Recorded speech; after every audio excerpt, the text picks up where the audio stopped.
ito na yung mga nabili namin sa Costco, Seafood City at saka sa Albertson.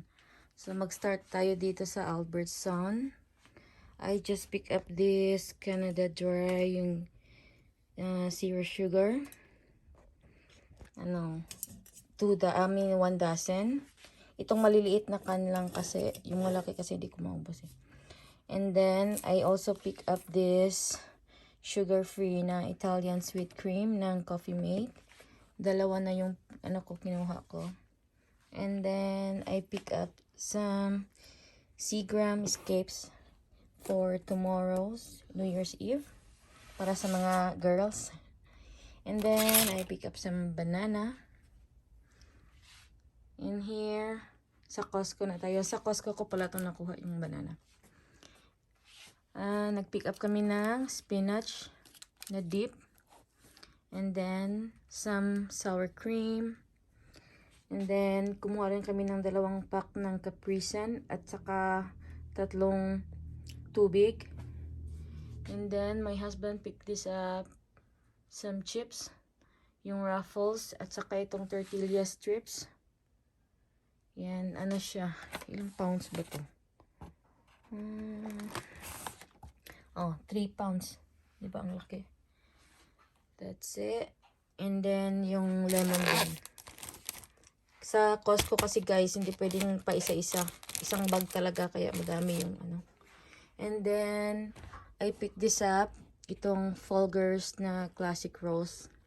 Hindi ko pa ito na-try, so I'm gonna try it. Kung masarap pa siya. And then, the last thing that we pick up at Costco is itong favorite ng asawa ko, itong cinnamon toast. So, dito tayo sa Seafood City.